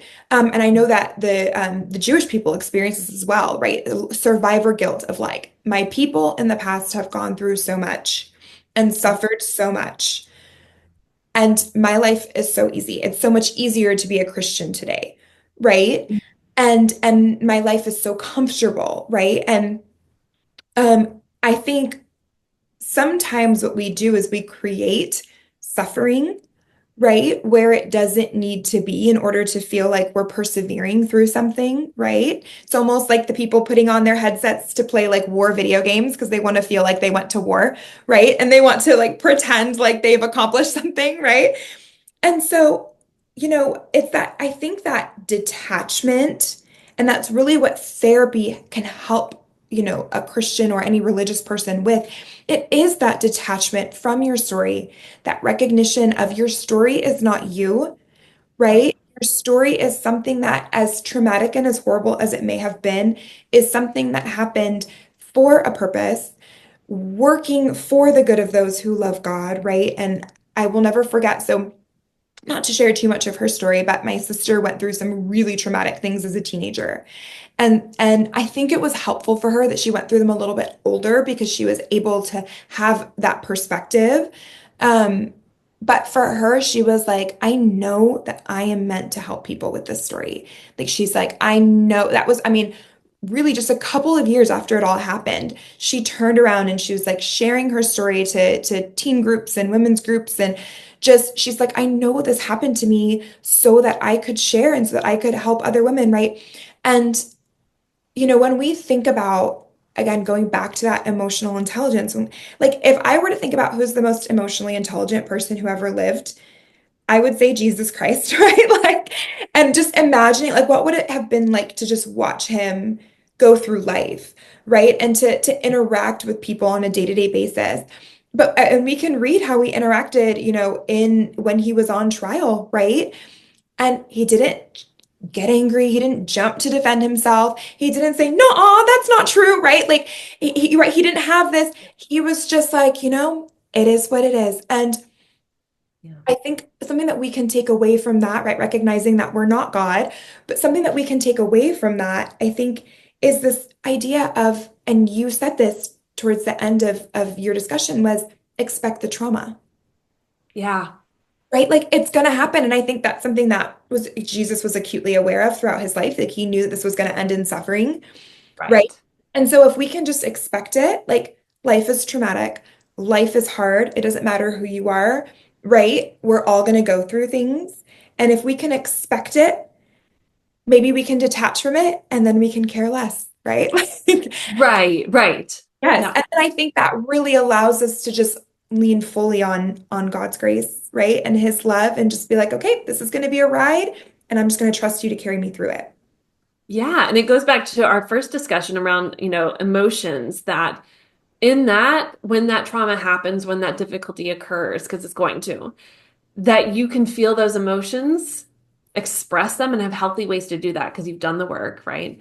And be able to forgive yourself if there's moments where you're like, wow, I really let that out in an unhealthy way. Like, grace, right? Like, oh, that was a moment.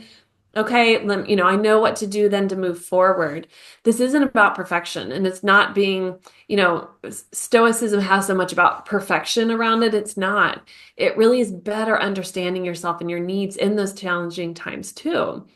So when the trauma happens, when the difficult things occur, I have lived a life when I do my timeline, I'm like, this will continue this way. There will not be like, no, I'm 40 and everything will go well. No, like this is normal. There will be bad things that come, bad in quotations, because that's how I've been told to talk about them, right? There will be challenges. There will be things that I don't like. And then, a year, 2 years, 5 years, 10 years from then, I'll go like, oh, I can see how this played out to help this occur or this changed things. My mom's death was the sole starter of the writing of the book. The miscarriages confirmed for me my understanding about grief, and sitting at home during the pandemic reaffirmed.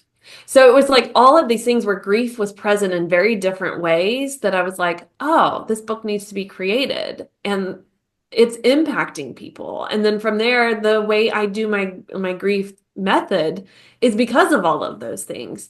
So does that mean she had to die to make that happen? People like to ask that question. Does that mean that had to happen? I don't know. I don't care. It did. I can't go back and change it. And why would I even play with the story of like, would this have happened differently? It's just how it played out. Yeah. Here I am, and there's a book, and there's a method, and I work with couples on how to deal with grief between them too, right? I just used what happened to me, like your sister did, to go, okay, this story now can help others. And so I'd rather use it that way than to continue to sit there being like, wow, this happened to me and I can't get over it. And that's not to discount people who are in heavy depression around it or have compounded grief, but that's even more of a reason to go get the support. And if you've been working with somebody for a while and you're not getting any like Mhm. relief in the sense of like, wow, I can talk about the grief or I can talk about those challenges and I'm okay. That's not the right person to be working with, even if you love them and you're attached to them as I love this therapist. They're wonderful. Well, then get a supplemental person to come in and help. I Yeah. have many who come and work with me for the grief work because they're therapists. They realize it's just not the right fit, but they love them for like work-life balance or life stress or something else. And I'm like, cool, I'm good with that. I'll come. We're just going to focus in on this piece. And Yeah. it just expands the work they do with their other therapist or coach. Amazing. Okay, all of that was so supportive. And I think the last thing that I want to touch on is you mentioned just that oh, it almost sounds like a willingness to communicate honestly with yourself. Mhm. And because it sounds like people, in your life are almost kind of searching for your story, right? And I think we have to admit to ourselves that anytime we create a story about a situation that happened, it's being told from our perspective. In some ways, it's an exaggeration. Right. Right? And so I love your response to that of like, I actually don't know the answer to that question. And that's the truth, right? Like the true answer to that, our imaginations are very good at filling in the blanks. So I could create this extravagant story around it, but because it wouldn't be true, I'm not going to. And so it sounds like that willingness to be honest and willingness to see things as they are is so supportive. We're at time, but I really want to ask about Gen Z and Mhm. the generations that are coming up. Could you Mhm. just briefly share a little bit about, have you worked with Gen Z? Do you mostly work with millennials? What are the differences that you're seeing among the generations? Yeah, I definitely work more with millennials because the high achieving couples I work with, I always say it's 10 plus years of being together. So, because I want the ones who've like weathered the grief storm. Yeah. And now they're like, what do we, Are in a fertility issues, whatever, like how do we deal with this now? Um, when it comes to Gen Z, because obviously one of the beautiful things is if you're working with a licensed therapist, they should be doing continuing education every year to keep their license. So I keep mine active, even though in Germany it's not a license, it's not recognized. I still love my license. I worked really hard for it. So the things that, are really showing up for Gen Z and the ages coming is a stronger need for emotional intelligence because they're so much stuck behind phones. There isn't the social skills and there is a struggle to also have that resilience. So it's emotional intelligence, it's social skills, and resilience are the three main areas that really need to be built up more. The Mhm. resilience piece, largely because if you think about it, when we think about college students and teenagers who were, doing school online during the pandemic for years for some of them, right? And then we think about the grade schoolers and lower who were not having social play dates and the teenagers who were not able to go many, especially like here in Germany, you weren't able to go just work a normal job to learn some of these skills. That's lacking. So there's like this gap time where it was pivotal in how we learn relationship skills, social skills, emotional intelligence. It's gone. We're not getting it back, right? Okay, let's just let that go. Here we are. And so that is a big piece where therapy and coaching will be so essential for the age groups to come and the generations to come in learning these things and learning, my 10-year-old is fast to do a voicemail or a text message. I'm like, girl, it'll be so much faster if you call. Just call her. And she's like, really? And I'm like, yeah. So it's like me having to teach her this is okay. I mean, there's people in our age group that are like, I don't want to call. I Yeah. don't want to have to talk. Yeah. That's a problem, people. That's a problem. Like we need to be able to have good social skills. The only way you do that is, train the muscle.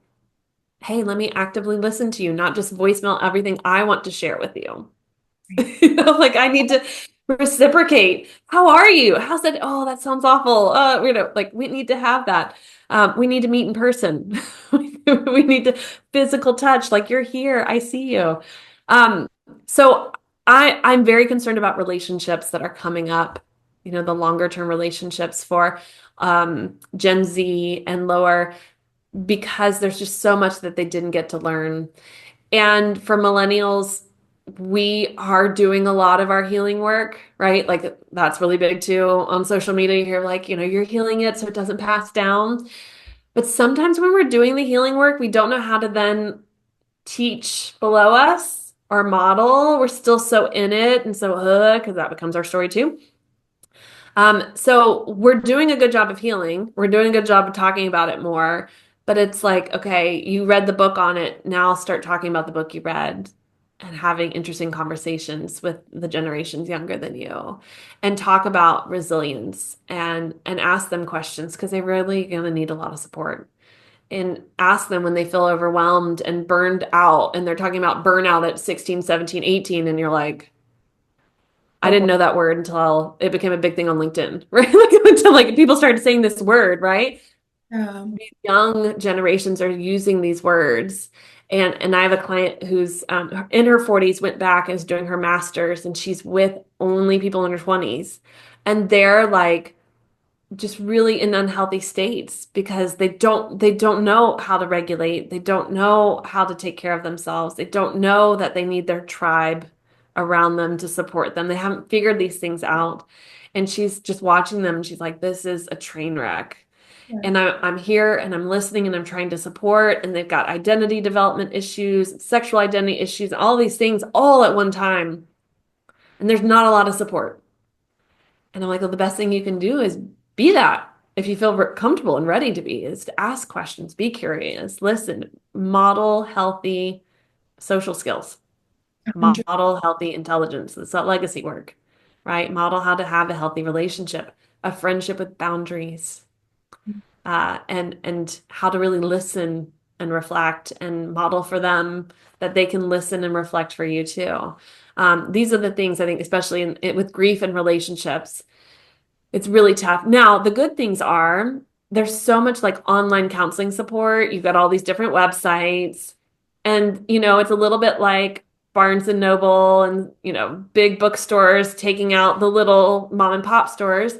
Therapists in private practice are struggling because there's these online places you can find these therapists. I would just say be really careful. There's some great therapists on there, and there's some really bad ones because it's easier. It's easier for them. They get out of bed and they just get on their computer and they start doing therapy. So you want to make sure you really vet those people and make sure that it's a good fit.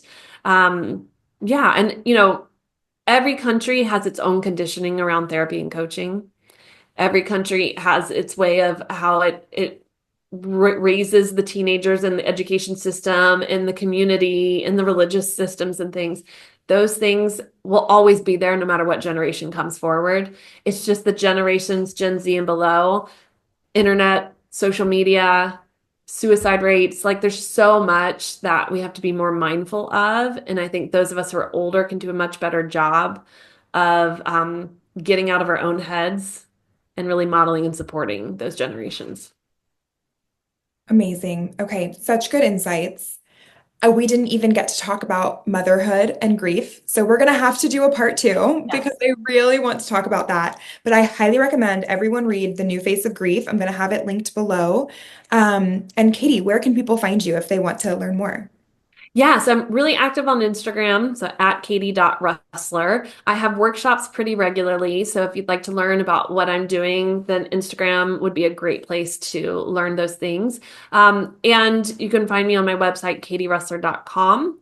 My podcast is Relationship Reset. It is for those couples who've been together for 10 plus years, but if you've been with your partner for like 2, 3 years, you're still going to get great tips as well. And on there, you can find links to me and how to find me as well. Amazing. Katie, thank you so much for your time. Thank you.